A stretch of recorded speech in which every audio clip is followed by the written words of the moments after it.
lagi di channel saya Zuma Herbal. Apa kabar teman-teman? Semoga ada semuanya senantiasa diberi kesehatan, kesejahteraan, dan bisa normal gula darahnya. Kita selalu membahas diabetes ya, karena saya memang mantan diabetes. Saya bilang mantan karena saya sudah gak mau dibilang sakit diabetes, karena alhamdulillah gula darah sewaktu terakhir 145, dan itu sudah mendekati normal. Normalnya sih 140, tapi di bawah 150 itu masih bisa dikatakan normal ya teman-teman. Jadi kalian semuanya yang sedang sakit, yang gula darahnya tinggi, jangan putus asa, kita harus semangat. Oke, kali ini saya akan membahas pengganti nasi. Jadi banyak banget orang yang tidak kuat meninggalkan nasi, termasuk saya. Saya juga sama, saya juga nggak kuat meninggalkan nasi teman-teman. Tapi demi kesehatan kita, apa sih beratnya meninggalkan hanya nasi gitu loh ya. Kita bisa menggantinya dengan banyak banget makanan-makanan yang sangat lezat-lezat. Jadi kemarin itu saya sebelum ini saya menggunakan beras shirataki ya. Beras shirataki udah saya coba, rasanya ya kayak gitu. Menurut saya pribadi tuh saya kurang sreg, kurang cocok. Tapi sebagian orang yang sudah terbiasa ya gak apa-apa. Sebenarnya semua itu tergantung kebiasaan kita. Sekarang contohnya lagi di daerah mana itu, Indonesia bagian timur, mereka itu bisa konsumsi sagu.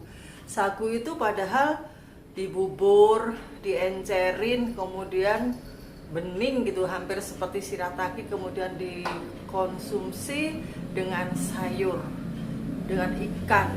Nah itu bisa mereka karena kebiasaan. Padahal mereka itu bukan karena takut sakit diabetes, bukan karena takut kakinya membusuk, efek dari diabetes, bukan. Di sana tuh memang hasil pokoknya tuh lebih banyak sagu daripada nasi gitu kan, daripada beras. Jadi akhirnya mereka bisa konsumsi sagu.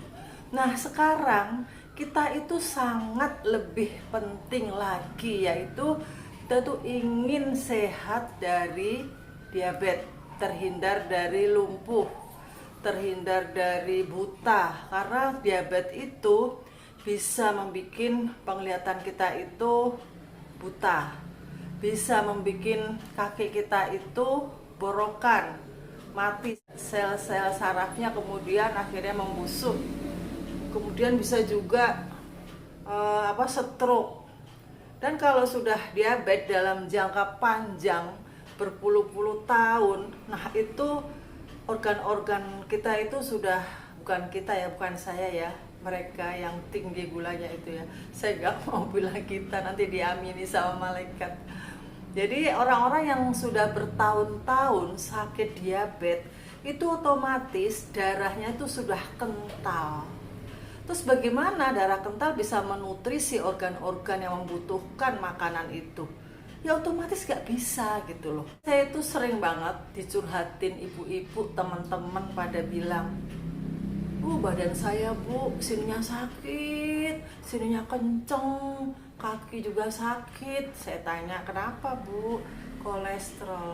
Nah gini ibu ikut diet aja. Terus saya ajarin sepintas ya, mereka jawab lagi karena mereka itu lebih pinter gitu, lebih pinter ngomong daripada saya. Dia bilang, kalau makan telur nanti kolesterol dong bu. Enggak bu, diet kita ini walaupun makan daging banyak, walaupun makan protein banyak, itu justru enggak ada kena kolesterol jahat, asam urat itu selama tinggal semuanya. Saya bilang begitu. Akhirnya mereka ada juga yang sadar kemudian mengikuti. Diet saya ini mirip diet keto. Jadi kita itu akan membuat tubuh kita itu ketosis atau keton. Jadi energi yang selama ini kita pakai itu biasanya ngambilnya dari karbo, dari nasi, dari tepung. Semua karbo yang kita makan itu dijadikan energi oleh tubuh kita. Jadi tubuh kita itu tergantung dari karbohidrat. itu secara konvensional, secara umum yang sehari-hari kita lakukan dulu itu begitu. Nah, karena karbo yang kita makan itu sangat banyak, akhirnya dia itu melebihi target, sehingga dia berkeliaran menjadi gula di dalam darah. Itu secara singkatnya, secara mudahnya begitu saja ya saya jelaskan, biar ibu-ibu itu bisa menerima. Nah, akhirnya terjadilah hiperglikemik atau tinggi kadar gula darah. Kalau selama berbulan-bulan, bertahun-tahun kita itu, jangankan bertahun-tahun ya, berbulan-bulan saja kita itu selalu hiperglikemik, lama-lama menjadi diabetes gitu ibu-ibu ya. Dan kalau sudah jadi diabetes itu efeknya akan kemana-mana. Kalau masih baru, masih dini, ternyata konangan, kita cepet-cepet beralih makanan dari karbo, kita beralih menjadi ketosis. Tubuh kita itu mengambil energi itu dari lemak. Nah, ya udah selamat, insya Allah selamat. Ya seperti saya ini belum terlalu lama ya kena diabetes itu. Tadinya itu memang di ambang batas kuning deh, warning gitu ya. Kata dokter gitu, ibu hati-hati, 160 habis makan dulu ya. Kemudian saya cuek gitu loh. Nah, lama-lama semakin tua, usia semakin bertambah, ternyata gula darah saya itu makin naik. Ketahuannya itu ketika saya itu merasa mata sih nggak buram ya, saya masih bisa membaca koran ya. Ketahuannya itu ketika kaki itu suka cekit gitu kalau malam, dan badan tuh gatel itu sampai aduh saya nggak bisa tidur gitu. Untungnya saya peracik herbal, saya bikin aja racikan untuk gatel-gatel itu. Salah satunya daun yang saya racik itu ini teman-teman nih, kelihatan ya, ini adalah daun mimba. Saya koleksi beberapa tanaman obat dan saya juga buka pelatihan herbal di online saja karena sekarang lagi pandemi, di rumah saja, jadi kita langsung online aja ya. Bagi Anda yang ingin belajar, Anda lihat di deskripsi saya, nanti ada nomor WA herbalis yang akan menjadi mentor Anda nanti. Nah, ini daun mimba saya campur dengan kunyit, kemudian dengan jahe, dengan apalah herbal-herbal yang anti gatal dan tentu saja anti diabetes. Alhamdulillah saya minum itu. Bagi Anda yang nggak punya seperti itu, Anda bisa berdiet saja ya.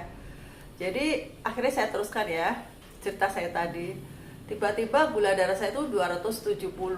Saya kaget banget, itu padahal bulan puasa teman-teman, mau puasa ya. Padahal saya sudah sering puasa itu, saya nyaur utang gitu ya. Ternyata gula darah itu 270 lah, kaget saya. Memang saya ada gen ya, ada dari ibu saya, nenek saya itu semua kena diabetes. Terus gimana jalan keluarnya supaya diabetes kita itu bisa sembuh?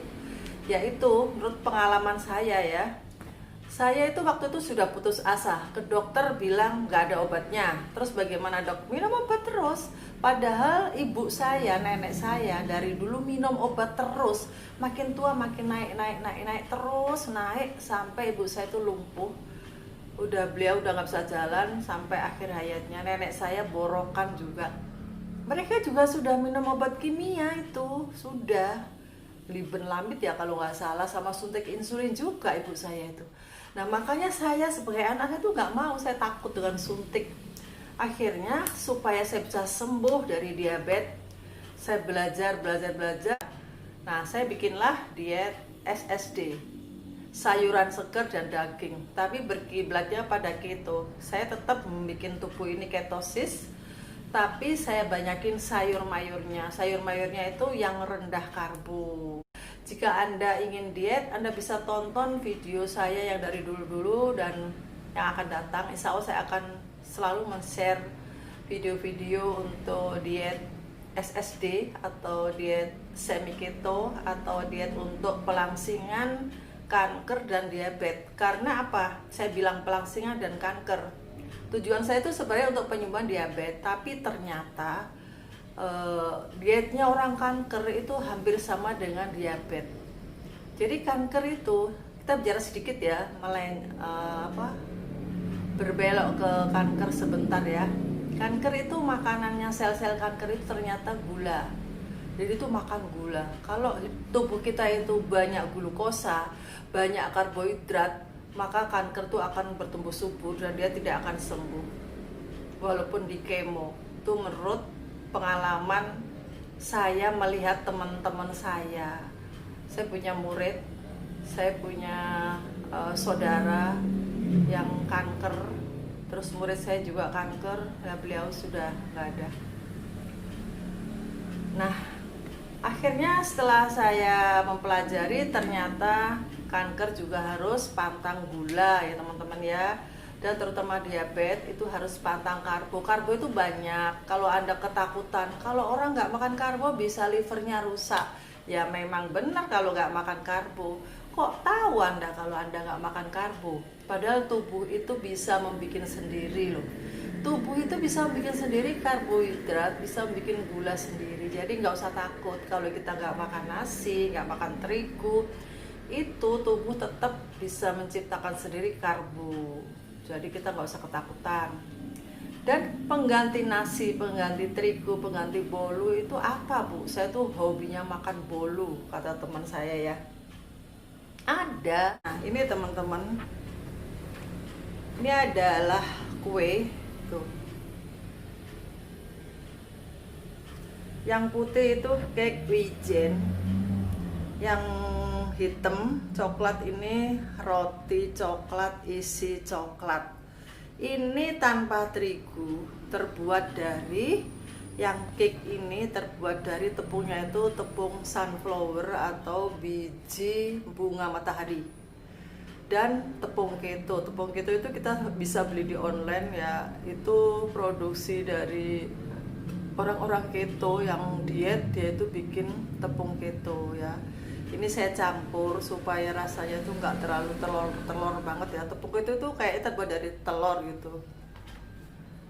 Terus ini juga ada kuning telurnya dari tepung kuning telur, tepung putih telur. Nah kalau ini juga dari tepung keto sedikit, tapi saya lupa ya, mungkin ini bukan tepung keto tapi tepung kuning telur dan tepung putih telur. Karena ini saya bikinnya udah hampir 5 hari 4 hari, sengaja saya bikin banyak supaya kalau saya ngemil saya dapat ini. Jadi saya udah nggak makan donat konvensional, nggak makan bolu-bolu konvensional, enggak. Saya sudah punya ini, saya punya 3 macam di kulkas roti ini dan rasanya ya lezat. Ada juga sih orang yang masih kaget karena ini kalau di Maem itu ada rasa kacang gitu, karena emang ada kacang mete-nya juga. Nah ini lebih sehat daripada tepung terigu karena dia mengandung serat. Sebenarnya mete juga ada karbonnya tapi nggak setinggi tepung terigu ya.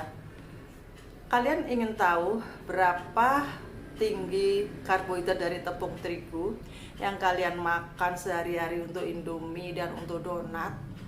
Oke, di video lanjutan saya nanti akan saya bahas, saya bandingkan berapa karbohidrat dari tepung terigu dan berapa karbohidrat dari tepung sunflower, tepung keto, dan tepung biji rami.